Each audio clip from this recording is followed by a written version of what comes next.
I go back to a conversation we had last week with Jared Carabas there, who you'll hear on Mazz's Fine Baseball Hour program on a weekly basis. He joined us, and a lot of that conversation still sort of stuck with me. I've been off since then, basically. Maybe that's why. But either way, I think Red Sox fans, Mazz, cautiously optimistic is how I would put it. But I thought we'd start the show until we get into the game at least, and give everyone a big fat baseball and Red Sox preview. So let's do that. How you doing? Good, you? Sounds good. Big Jim Murray alongside as well. Cautiously optimistic. Is that where you're at, Mazz? Yes. Yep. That's exactly how I would put it. I think they should be better than they were last year. They should be pretty good. If I were to give you, I said this yesterday, so forgive me if I'm repeating myself. I've always looked at grades in baseball like win totals. You're in the 80s, you're a B. You're in the 90s, you're an A. Make it nice and simple and easy for everybody. Go to a familiar scale. They feel like a B plus kind of team to me. That's what they feel. I don't think they're a championship team. I think people have gone over the edge with that. It's too much. They're not there yet, but they're better than they were a year ago. A year ago, they were 81-81. They have better front-end pitching. They have a better, more balanced lineup. They should be better defensively. The bullpen's a major question, but overall, the idea that they are a 93-win team, which I've heard some people say, I think is a little crazy. I don't think they're there yet, but they should be pretty good. And the American League sucks. You know, they might benefit from the whole entire league being down. If you look at anyone's projections nationally, I mean, the Red Sox are almost in that top 5 to top 6 by default because the rest of the American League blows. So, yeah, cautiously optimistic is what Mazz is. I think most rational people are. But it has been a bit of like, yeah, we're back. Like how it is with Patriots' recent free agency. Yeah, we're back. Like, can you make the playoffs for the first time in ages first before you start getting pants off about it? Stu, where are you? They're going to win the World Series, Mike. See? They're going to win the American League East, then they're going to win the World Series, and they're going to win 8 in a row right off the bat. Why do you think they're going to win the World Series, Stu? Because I think the teams in the American League East are worse. I think that the American League is kind of a bleep show, totally. So, like, anybody can come out of the East. But I think if the Red Sox project out how they should, their pitching will be good. They have world champions on their staff. And more importantly, they have Alex Bregman, who will help the team cheat. And we know that Alex Cora and Alex Bregman, they are good at cheating, and they've won world championships when they're cheating. So if the cheating's back, they can win it all. They should get off to a really good start, too. If you look at this schedule, like outside of what could be difficult series, you know, Texas is a good team or should be one of the better teams in the American League. You know, they have, or at least they should have a good April. They have the White Sox 7 times in April. So those should be 7 automatic wins because that team might win like 30 games tops. They've actually already been eliminated from the playoffs. Thank you, Jim. Yeah, right. Having him thrown the first pitch. The Blue Jays, I think the Red Sox are better than the Blue Jays. So they should ostensibly get off to a good start. And the Rays, for the first time, aren't playing in a dome where it's all situational, right, climate controlled, all that stuff. So, like, let's see how they work out playing in a minor league ballpark. So the floor has to be playoffs. I'm sorry. Definitely. Yeah. I mean, that's just, the last couple of years, they've kind of stunk. And they've been, in August, 3 games out of that last wild card. I agree. The league blows. If they don't make the playoffs, fail. So whether that, you know, we've had a good debate on this show with Gasper as well, whether that's real contention or fake contention. 3 games is so like on paper you're in it. Even when you haven't been good, you've been in it. So now you're supposed to be good. So like there's no excuse to be anything other than that last wild card team. Yeah, zero excuse. You got to get in. You've got to get in. Your team is good enough. Your pitching is good enough. The league stinks. The division has taken some hits. The Yankees have lost 2 of their best starting pitchers before the season has even started. Baltimore lost its ace to Arizona. And I still think the Orioles are going to be a challenge. But the fact of the matter is they can finish 3rd in the division and still be a wild card team. Do you think they have a guaranteed floor of that? I would say a guarantee is always a dangerous word. This is where I think people. Them. Well, this is where I think people have overshot it, and I do go back to the Kravis conversation. We'll replay some of it. I hear a lot of, well, if they stay healthy. First of all, that is boring ass analysis that we try and reject and stay away from on this show. It exists for everybody. Do injuries on your own time. If they stay healthy, okay, thanks. Genius. But then at the same time, Mike, they're yelling about how much depth they have throughout the organization. So they are telling you that they can overcome these injuries and health issues. So there's no excuse. So fair enough, right? They should be able to withstand injuries. But I think even if they're healthy, so you're saying there's no chance for underperformance?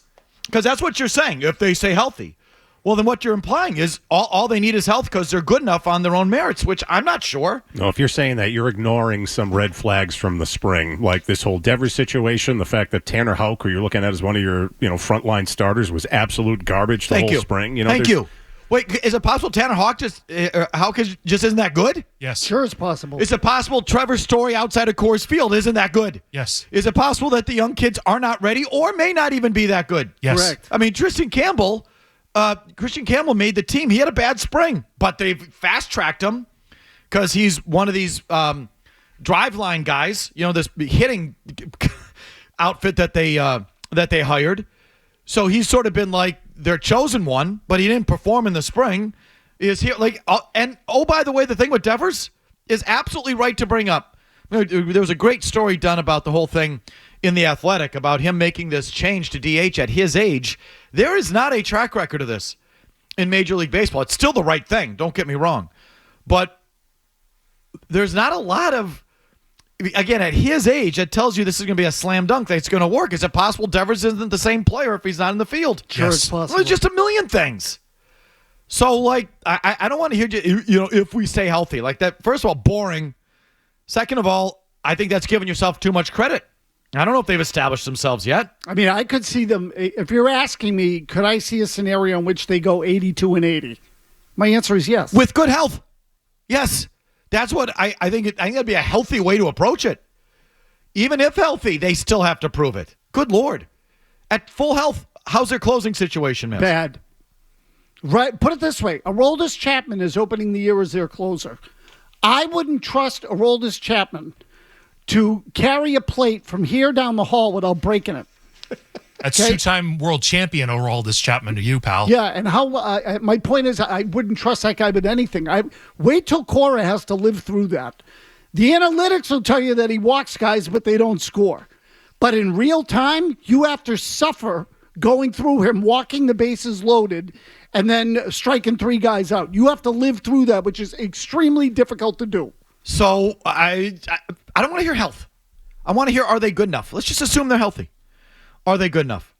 617-779-0985. A lot of thoughts. Small picture, big picture, the team itself, current roster, expectations. Where are they strong? Where are they weak? Where are they strong, Mazz? Quick.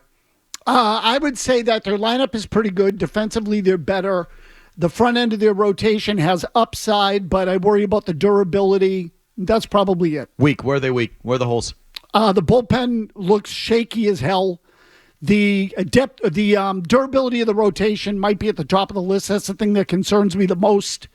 They're still a little soft at the bottom of the batting order, and the end of the rotation's injured right now and questionable. I think a big storyline with the team is the kids and how they fit in. I feel Campbell was preordained based off what he did last year. The little that I watched, or certainly that we followed, it looked to me like Marcelo Mayer looks far more, I don't know, that's one smooth kid right there. Tremendous. He looks like a smooth, natural ball player. He had a big spring, good spring. And if it's just based on what they put out there, he would have been the guy and not Christian Campbell. So why is it Christian Campbell? But that whole piece, where do the kids stand? How do they fit in? When do they come up? How are they being managed? Are they getting dicked around a little bit with service time and all that sort of stuff? Why is it Campbell and not Mayer or Anthony for that matter? So that whole thing, I think, is a big backdrop to this season. Absolutely it is, yep. And Campbell's getting the nod basically because he's right-handed, but keep going. And then I have a whole subset of bigger picture things that I'm interested in. And chief among them is, where does the team stand among fans in town? Can we get a Red Sox season back in a Red Sox? I mean, it's been really a couple years since we've been able to really have the Red Sox be a part of our lives here on the show. Mazz, a poor bastard, has to do an hour every night on this team. And the last couple of years, they just haven't been worth it. It just hasn't, the news value hasn't been there. I still think, Mazz, and the more I think about it and the more we go forward, I still think they're our second most important team. If, on the show, in town, I say our. If you're a sports fan in Boston, I think the Red Sox are still number two. I mean, we read that channel market research survey we read every year. And, they ask you if you could follow only one team. It's obviously the Patriots. And in the various years here where the Bruins have won Stanley Cups or been hot, or the Celtics have won championships have been hot, it feels to me, and I'll go back and pull up the results, but those teams get right to the Red Sox. Pretty much. But don't really pass them. Mm-hmm. You know, it might be, and again, just in my memory, it might be this last year, like if you'd only follow one team, the Patriots were number one, like whatever, 70%. And number two would be like the Red Sox at 21% and the Celtics at 20%. Or in a given year after the Bruins, won the cup or contended or, in their good years. The Bruins would be second at the Red Sox would be second at 20% and the Bruins would be third at like 18%. You know what I mean? Yes. But no matter how big is what I'm trying to tell you, no matter how big the no matter how big the Bruins or the Celtics get, I don't think they ever really pass the Red Sox. And I'd like to, I still think we're there. We need the Red Sox. So you think the Red Sox have a higher ceiling? Yes, I think what the Red Sox have is more latent fandom. Latent, meaning a lot of people have tuned the product out because it's a tough watch. And there's a whole second story that I want to get to about how these games are distributed, which I think is becoming a bigger and bigger problem in Major League Baseball. But a lot of people say, I used to be a big fan. It's been a long time since I went to a game. It's been a long time since I watched a full game. Don't you hear that all the time? A chunk of the fandom is lying dormant is what it is. But it's still in there. Yeah. Like the Red Sox thing is still in there. It's like a sleeper. It's like a tumor, if I could, not to be too dramatic with the thing. Needs to be triggered. It's like a cyst. It's like a benign cyst that's just a lump is just stuck there. Because you grew up watching it, your dad is still there, your uncle is still there. It's like the Sox are too ingrained in us around here and you people around here. And whether you've chosen to ignore it the last couple of years or not, that lump is still there. To finish up that ridiculous analogy. But you know what I mean. Yes, I know what you mean. Well, the run in 2021 proved your point. I mean, people have been pissed, but that place was back. Fenway was back during that postseason. They were box office. Yeah, those people want a reason to watch and care. And I think there's the box office potential for the winter sports it's limited. Hockey's a niche sport, and the Celtics, I don't think they're big, but they don't quite resonate on the generational level like the Red Sox do for whatever reason. And I just think it'd be nice to get the Red Sox back. And do you think we have a chance to do that with this team? Yes. Chance, yes. Right now I feel pretty good about it. I think their roster is good enough to keep them in it and good enough to tease you so that people will get sucked in because there's something at stake. If they were to play well and they can add at the deadline and a couple of the kids come up and, and I know I'm giving you some ifs, but I don't think they're that unrealistic this year compared to other years. I just think it's great to have, it's just such a simple statement, but, it's opening day. It's great to have a good baseball team. It's every day. And even if you're not sitting down and consuming the games over 2.5, 3 hours like you once did, it's great to have it there. It really is that daily drumbeat of your baseball team. It's really great. It's been great here when they've been that. And it's been a while since they've been that. Can we get that back? Like, that's what I would really like to see. So would I. Okay, is have that come back where the Sox are the heartbeat of the city. And that's the way it was here for a long, long time. Happy to get that back. Are they capable of it? Are you ready to do that? Are they ready to give you that? What's the stadium going to be like? You going to go to the stadium and get outnumbered by Cardinals fans next week? Yep. Are you still? Is that really what it's going to be? I think so. Good seats still available for opening weekend. I'm interested to see what that series is going to look like in the stands. I mean, the stadium's been embarrassing the last couple of years. Embarrassing is the right word. And embarrassing is the right word. It's a real visual. It's a real sort of... well, it's a contrast when they zoom out, like Astros fans outnumbering Red Sox fans like 4-1. I just think it's an indication of where it's gone. And, can we... are those days over? Can we get back to that where the Fenway's a Red Sox home crowd? And then, again, the TV product and how it's disseminated. I think this is becoming a bigger... How can I watch this effing thing? I can't... I find myself not being able to watch it anymore.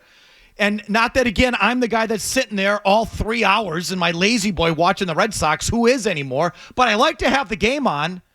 I feel like I can't get it. I can't get it the way I want to get it.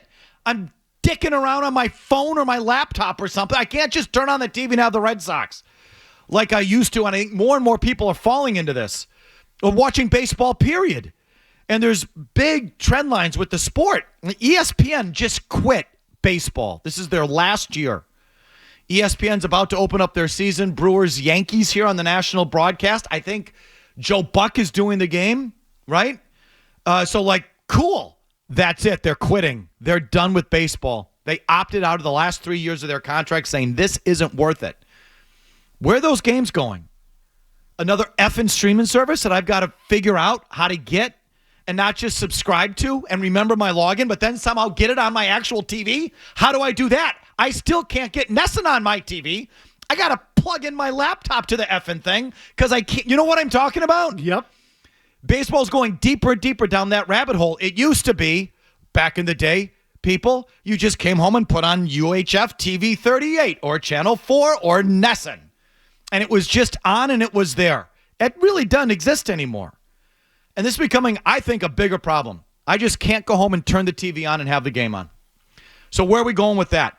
That whole raft of stuff. Okay? It's baseball opening day. Red Sox are back starting today. They're going to first pitch after 4 o'clock there in Texas. Yes.